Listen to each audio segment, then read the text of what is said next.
नमस्कार। उत्तराखंड की अहम खबरों में आपका बहुत बहुत स्वागत है। मैं हूं आपके साथ आश्रुति वोहरा। बुलेटिन का आगाज करेंगे। मुख्यमंत्री पुष्कर सिंह धामी ने सचिवालय में कृषि, पशुपालन, पर्यटन एवं उद्योग क्षेत्रों से जुड़ी विभिन्न योजनाओं की समीक्षा की। उन्होंने अधिकारियों को निर्देश दिए हैं कि सरकार की महत्वाकांक्षी योजनाओं के माध्यम से लोगों को रोजगार एवं स्वरोजगार से जोड़ने की दिशा में विशेष ध्यान दिया जाए।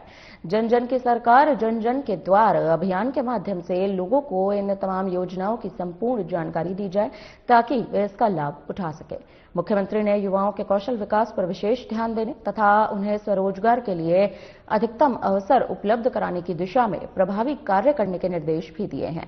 साथ ही उन्होंने ये भी कहा कि पात्र लोगों को योजनाओं का समय पर पूरा लाभ मिले, इस पर सभी विभाग विशेष ध्यान दें।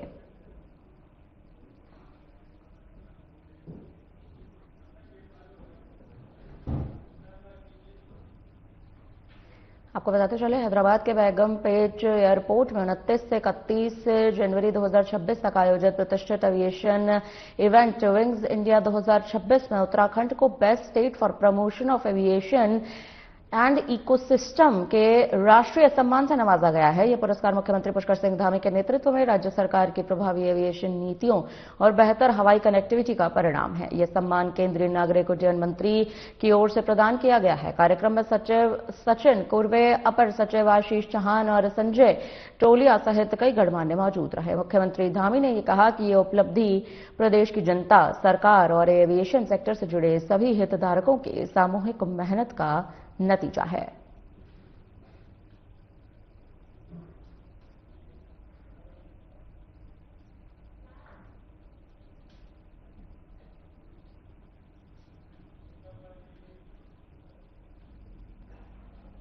मुख्यमंत्री पुष्कर सिंह धामी ने देहरादून में छात्र कौशल संवर्धन के लिए लैब ऑन व्हील्स यानी कि इन्फोसिस स्प्रिंग बोर्ड का फ्लैग ऑफ किया है।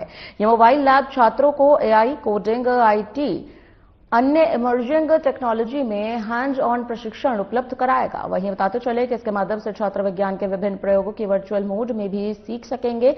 यह पहल लर्निंग बाय डूइंग को बढ़ावा देता है। इन्फोसिस स्प्रिंग बोर्ड की यह लैब अगले 5 वर्षों तक राज्य भर के शिक्षण संस्थानों में जाकर छात्रों को प्रशिक्षण देगी, उन्हें वैश्विक अवसरों से भी जोड़ेगी।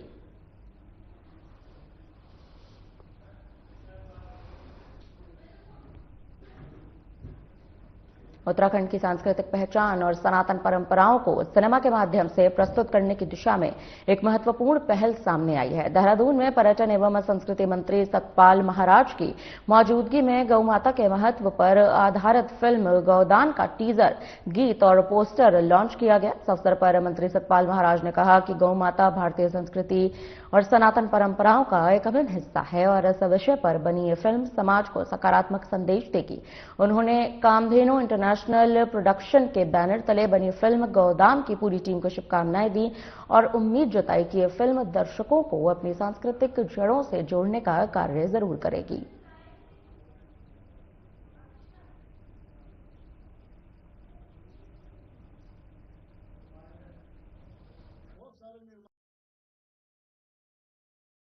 प्रसन्नता की बात है कि गौमाता के महत्व पर आधारित फिल्म गोदान का टीजर, गाना और पोस्टर आज यहां लॉन्च किया गया। कामधेनु इंटरनेशनल प्रोडक्शंस के बैनर तले गौमाता के महत्व को पर्दे पर उतारने के लिए बनी गोदान फिल्म की पूरी टीम को मेरी ओर से बहुत बहुत बधाई। बॉलीवुड फिल्म इंडस्ट्री इन दिनों बदलाव के एक बड़े दौर से गुजर रही है और यहां की फिल्में केवल पारंपरिक पारिवारिक कहानियां तक सीमित नहीं हैं, बल्कि निर्माता और निर्देशक अब सामाजिक मुद्दों को लेकर सस्पेंस थ्रिलर जैसे अलग अलग लीग से हटकर विषयों पर फिल्म बना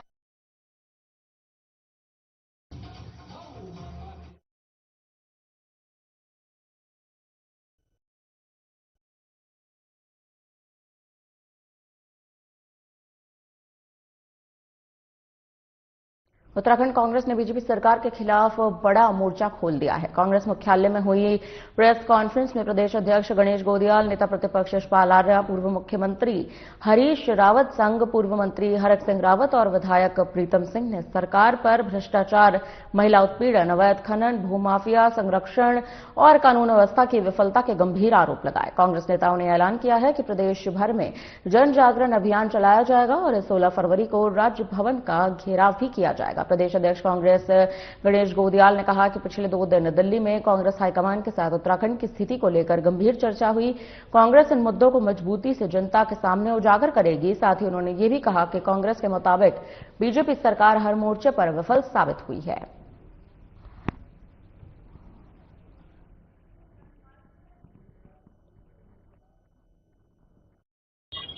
कारगर तरीके से किस प्रकार से भारतीय जनता पार्टी की सरकार का मुकाबला कर और जो जनता के साथ ये धोखा कर रहे हैं, इसको किस प्रकार से एक्सपोज किया जाए, उजागर किया जाए, इस पर ध्यान देने की आवश्यकता है। ये तत्काल सत्ता खाली करें, ये तत्काल अपनी कुर्सियां छोड़ें और वैसे भी अगर ये नहीं छोड़ते हैं तो बहुत निकट समय में इस प्रदेश में चुनाव आने वाले हैं। इस प्रदेश की जनता इनको उखाड़ फेंकेगी। इसी प्रकार उधम सिंह नगर का मामला कितनी बेशर्मी है कि अभी तक उस एसएसपी को हटाया नहीं गया और क्या इस बात को आम आदमी नहीं समझ रहा है कि जब तक वो व्यक्ति एसएसपी की कुर्सी पर है तब तक वो व्यक्ति जांच को प्रभावित क्या नहीं करेंगे। तो ये तमाम मुद्दे हैं जिन पर हमारी चर्चा हुई, अनेक मुद्दे हैं जिन पर चर्चा हुई।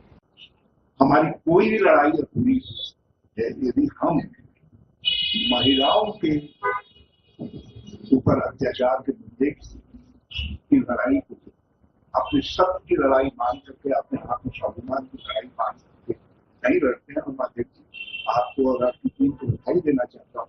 आप लोगों ने जिस तरीके से अंकिता वाले, अंकिता एक सिंबॉलिक एक लड़ाई का प्रतीक है, तो अंकिता के मामले को लेकर के जिस तरीके से संघर्ष को आपने आगे बढ़ाया है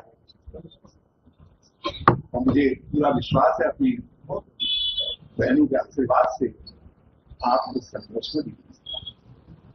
तो बेरोजगारी के मुद्दे को भी आपने हाईलाइट करने का फैसला किया। चुनावी साल में उत्तराखंड राज्य के भीतर स्थित तमाम मंदिरों में गैर हिंदुओं के प्रवेश को निषेध करने की मांग तेजी से उठने लगी है। जहां हरिद्वार में हर की पौड़ी में बैनर लगाकर विरोध होने लगा है, तो वहीं अब बद्री केदार मंदिर समिति ने आगामी बोर्ड बैठक में प्रस्ताव लाकर गैर हिंदुओं का प्रवेश निषेध करने की तैयारी आखिरकार कर ली है। दूसरी तरफ प्रदेश के पर्यटन और धर्मस्व मंत्री सतपाल महाराज का कहना है कि हम अध्ययन कर रहे हैं और जल्द इसको लेकर फैसला किया जाएगा। कई धार्मिक स्थलों पर पहले से ही ऐसी व्यवस्था है कि अन्य समुदाय के लोग उनके धार्मिक स्थलों पर प्रवेश नहीं कर सकते। उसी तर्ज पर राज्य में भी व्यवस्था बनाई जाएगी।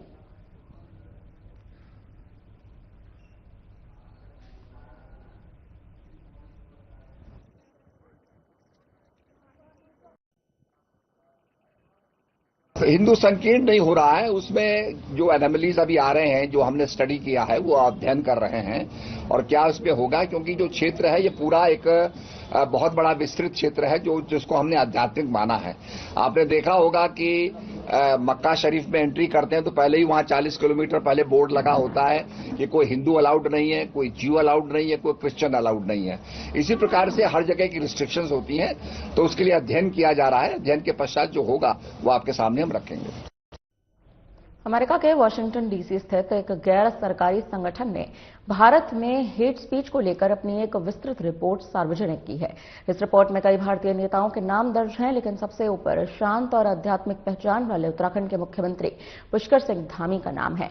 इस रिपोर्ट को लेकर बीजेपी प्रवक्ता मथुरा दत्त जोशी का ये कहना है कि यह रिपोर्ट बिल्कुल निराधार है। हमारे प्रदेश के मुख्यमंत्री बहुत शांत और सरल स्वभाव के व्यक्ति हैं। यह रिपोर्ट किसी षड्यंत्र के जरिए बनाई गई है। हमारे मुख्यमंत्री ने कोई भी ऐसा बयान कभी नहीं दिया जिससे किसी भी व्यक्ति को विशेष ठेस पहुंचे।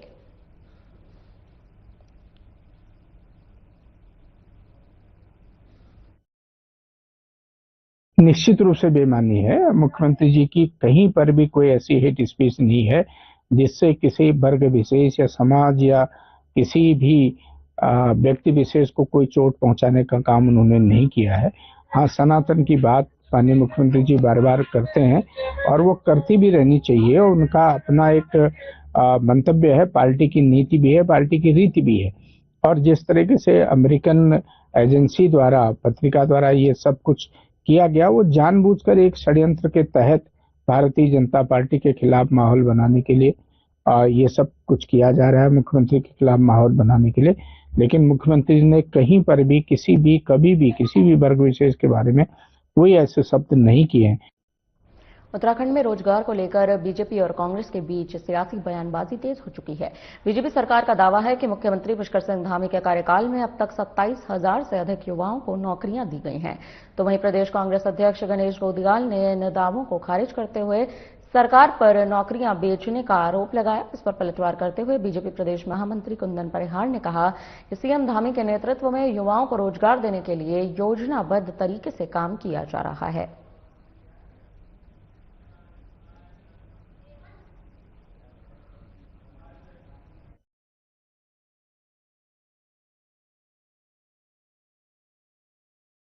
बहरहाल आपने ये प्रश्न कर ही दिया है, तो पूरे प्रदेश में नौकरियों को बेचने का कारोबार चल रहा है।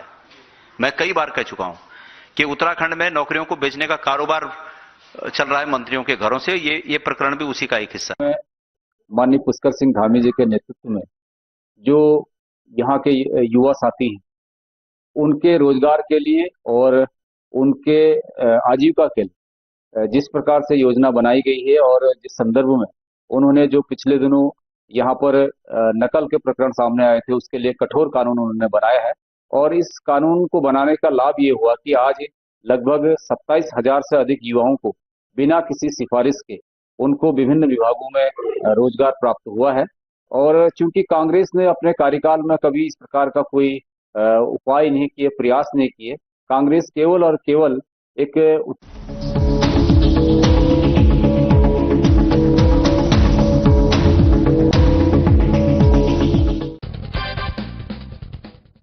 नमस्कार दोस्तों, एक बार एक सज्जन ट्रेन में अपने 25 वर्ष के बेटे के साथ सफर कर रहे थे। ट्रेन की खिड़की से बाहर देखकर लड़का चिल्ला रहा था, पापा देखो पेड़ पीछे भाग रहे हैं। पिता मुस्कुराया, लेकिन पास बैठा व्यक्ति इस युवक के बचकाने व्यवहार से थोड़ा परेशान हो गया। उसको अजीब सा लगा। थोड़ी देर बाद लड़का फिर चिल्लाया, पापा देखो कितने रंग बिरंगे सुंदर पहाड़ हैं, बादल हैं, नदियां हैं। पिता फिर मुस्कुराया, लेकिन पास बैठे व्यक्ति से अब नहीं रहा गया। उसे लगा शायद ये लड़का कुछ मानसिक समस्या वाला है, मेंटली रिटार्डेड है। उसने पिता को कहा, भाई साहब आप अपने बेटे को किसी अच्छे डॉक्टर को क्यों नहीं दिखाते? पिता ने मुस्कुराते हुए कहा, हाँ दिखाया था, कल तक ये नेत्रहीन था, अब इसकी आंखों की रोशनी वापस आ गई है और इसे दिखने लगा है, इसीलिए इसे ये सब कुछ नया नया सा लग रहा है। दोस्तों, किसी के बारे में कोई धारणा बनाने से पहले उसकी सच्चाई को भली भांति जानना चाहिए। हो सकता है वास्तविकता कुछ और ही हो। कहते हैं ना, जो दिखता है वो होता नहीं, जो होता है वो दिखता नहीं। जनाब, देखकर परखना छोड़ो और लोगों को समझना सीखो। नमस्कार। तो ये थी बात क्लाइमेट चेंज की। अब बात हरी सब्जियों की, जिसे हर इंसान सेहतमंद रहने के लिए खाता है। लेकिन आजकल ये हरी सब्जियां जानलेवा बन रही हैं। कहीं आप भी इन्हें खाकर गलती तो नहीं कर रहे? आजकल के मौसम में बाजार में हरी सब्जियां आपको हर तरफ देखने को मिलेंगी और आप हरी सब्जियां ही खाना भी पसंद करते होंगे। लेकिन क्या आपने सोचा है कि ये हरी सब्जियां आपके लिए न केवल खतरनाक ही साबित हो सकती हैं, बल्कि जिंदगी भी छीन सकती हैं? राजस्थान के एक गांव में 14 साल के बच्चे की मौत ने सबको हैरान कर दिया। बच्चे ने रात के खाने में पत्ता गोभी खाई थी, जो जहरीली थी। डॉक्टरों ने बताया कि ये सब्जी कीटनाशकों के ज्यादा इस्तेमाल के कारण जहरीली हो गई थी। बच्चा खाना खाने के बाद कुछ ही घंटे में बेहोश हो गया और अस्पताल पहुंचते ही उसकी मौत हो गई। पत्ता गोभी जैसी सब्जियां हमारे रोजमर्रा के खाने का हिस्सा हैं, लेकिन इन पर छिड़के जाने वाले कीटनाशकों की, पेस्टिसाइड्स की वजह से ये जहरीली हो सकती हैं। एक्सपर्ट्स का कहना है कि किसानों द्वारा फसल को कीड़ों से बचाने के लिए जरूरत से ज्यादा केमिकल्स का इस्तेमाल किया जा रहा है, जो सब्जियों को जहरीला बनाता है, साथ ही सेहत पर भी बुरा असर डालता है। पत्ता गोभी नहीं बल्कि भिंडी, बैंगन, टमाटर, पालक, मिर्ची ऐसी सभी सब्जियों में कीटनाशकों का इस्तेमाल जरूरत से ज्यादा होता है। इन पर ये रसायन चिपक जाते हैं, जो धुलने के बाद भी पूरी तरह से साफ नहीं होते। एक्सपर्ट्स बताते हैं कि इन रसायनों के कारण पेट से जुड़ी बीमारियां, कैंसर और बाकी दूसरी गंभीर स्वास्थ्य समस्याएं हो सकती हैं। इसीलिए सलाह है, आप सब्जी बनाने से पहले उन्हें गर्म पानी में धो लें, वरना आपके लिए ये घातक साबित हो सकती हैं। और अपनों का ख्याल रखें, सुरक्षित रहें। नमस्कार दोस्तों, एक बार एक सज्जन ट्रेन में अपने 25 वर्ष के बेटे के साथ सफर कर रहे थे। ट्रेन की खिड़की से बाहर देखकर लड़का चिल्ला रहा था, पापा देखो पेड़ पीछे भाग रहे हैं।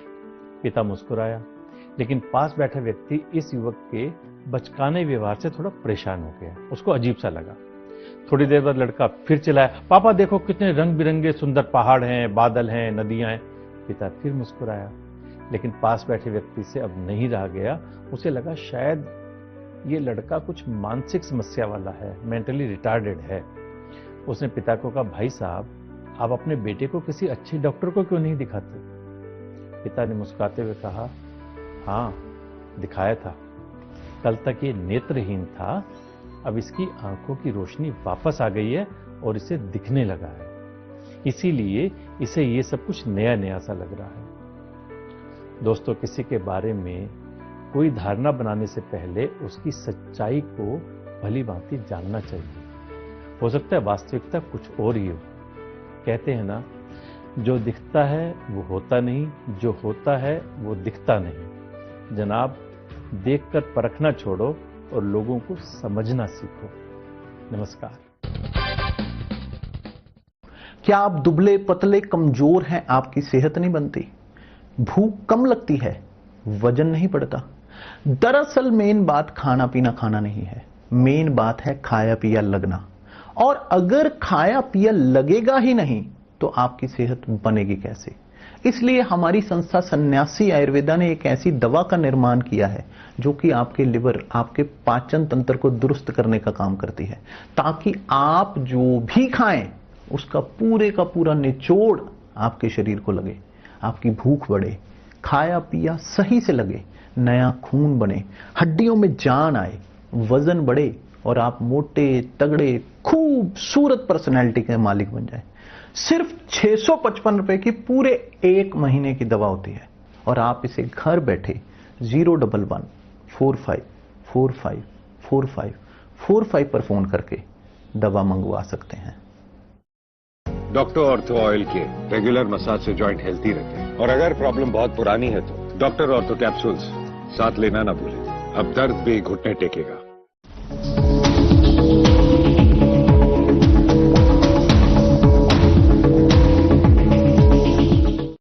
जिलाधिकारी सविन बंसल ने सब रजिस्ट्रार कार्यालय ऋषिकेश का औचक निरीक्षण किया। निरीक्षण के दौरान कार्यालय में व्याप्त व्यवस्थाओं और गंभीर अनियमितताओं पर जिलाधिकारी ने नाराजगी व्यक्त की।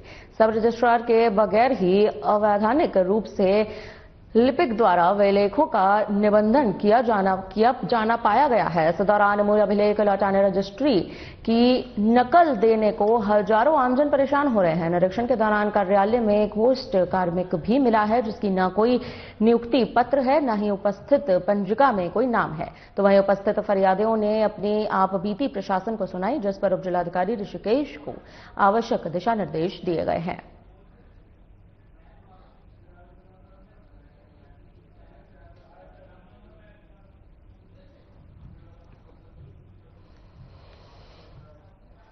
रजिस्ट्रार कार्यालय हैं वो आम जनमानस से जुड़े हुए बहुत ही महत्वपूर्ण एक कड़ी है, जहाँ पर प्रतिदिन सैकड़ों की संख्या में हमारे ट्रांजैक्शन होते हैं आवास के लिए या कुछ हमारे कमर्शियल ट्रांजैक्शन आय अर्जन का मुख्य साधन है हमारी गवर्नमेंट के लिए।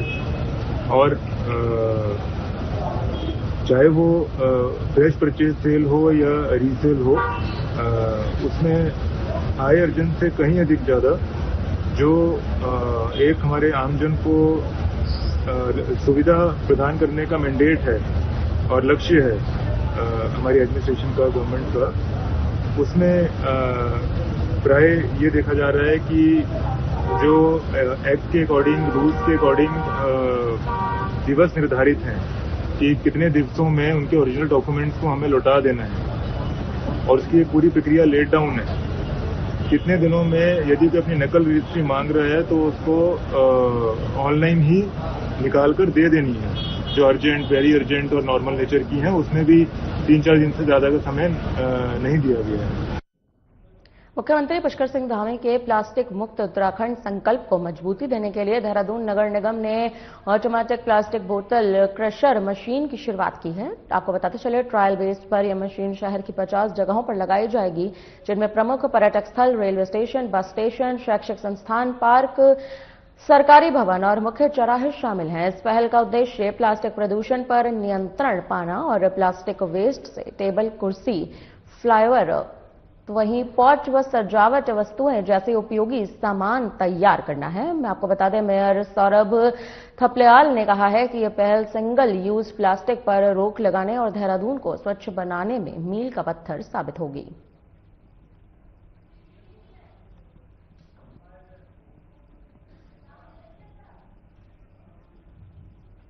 देखिए, प्लास्टिक मुक्त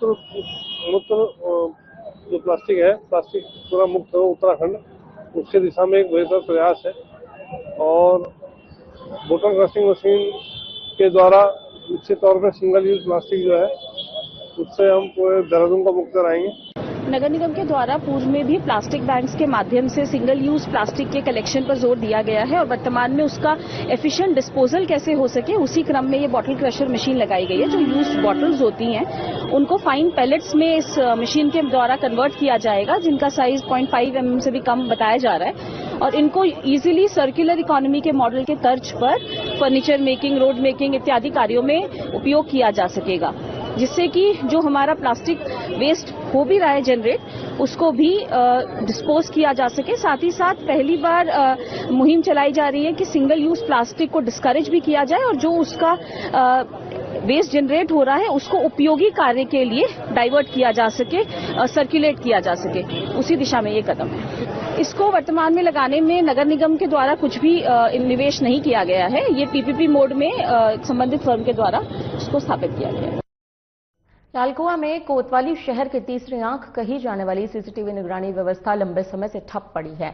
अपराध नियंत्रण और आपराधिक घटनाओं की जांच में अहम भूमिका निभाने वाले कई सीसीटीवी कैमरेज बंद हो चुके हैं, जिससे पुलिस को क्राइम कंट्रोल में भारी परेशानी का सामना करना पड़ रहा है। शहर के प्रमुख मार्गों, चौक चौराहे और चेक पोस्ट पर लगाए गए कैमरों की निगरानी पहले कोतवाली कार्यालय से की जाती थी, लेकिन फिलहाल अधिकांश कैमरे खराब पड़े हैं। इस मामले में पुलिस क्षेत्राधिकारी दीपशिखा अग्रवाल ने ये बताया है कि जल्द ही जो खराब सीसीटीवी कैमरेज हैं उनकी रिपोर्ट तैयार कर दी जाएगी, उसका प्रस्ताव बनाया जाएगा। साथ ही जहां पर लाइट की व्यवस्था नहीं है वहां उसे भी दुरुस्त कराया जाना तय है।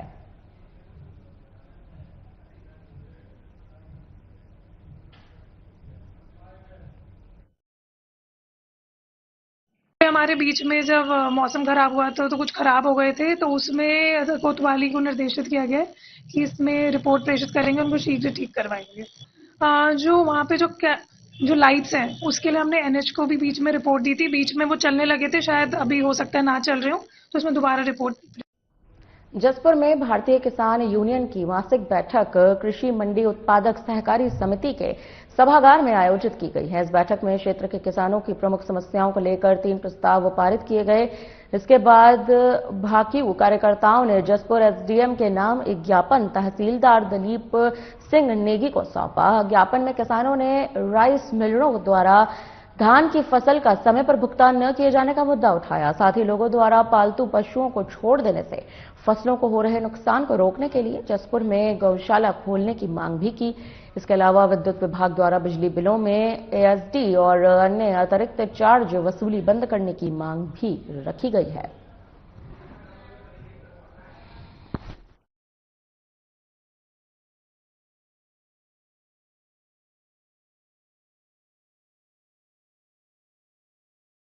डोईवाला निवासी होनहार खिलाड़ी वैष्णवी कौशल ने लेह लद्दाख में आयोजित खेलो इंडिया के तहत राष्ट्रीय स्तर की आइस हॉकी प्रतियोगिता में प्रतिभाग कर डोईवाला क्षेत्र का मान बढ़ाया है। कठिन मौसम और चुनौतीपूर्ण परिस्थितियों के बीच आयोजित इस प्रतियोगिता में देश भर से आए खिलाड़ियों के साथ मुकाबला करते हुए वैष्णवी ने आत्मविश्वास और साहस का परिचय दिया। वैष्णवी की इस उपलब्धि से क्षेत्र में खुशी का माहौल है। वैष्णवी ने बताया कि खेल की प्रेरणा परिवार से ही मिली है। उसके पिता उत्तराखंड पुलिस में कार्यरत हैं और स्वयं वॉलीबॉल के राष्ट्रीय स्तर के खिलाड़ी रह चुके हैं।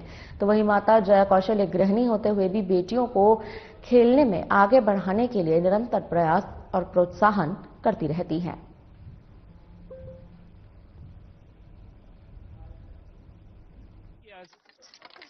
मेरा नाम वैष्णवी कौशल है और मेरी एज 16 इयर्स ओल्ड है और आज मैं पहली बार खेलो इंडिया के लिए लेह लद्दाख गई थी for my sport ice hockey. Team I was playing from Rajasthan and I basically belong to Uttarakhand and I did play Rajasthan because the Uttarakhand team was not made this time. So yeah, I played with the Rajasthan team and I was very happy that we were in the top 7 and yeah. फिलहाल के लिए इस bulletin में इतना ही। मुझे दीजिए इजाजत। नमस्कार।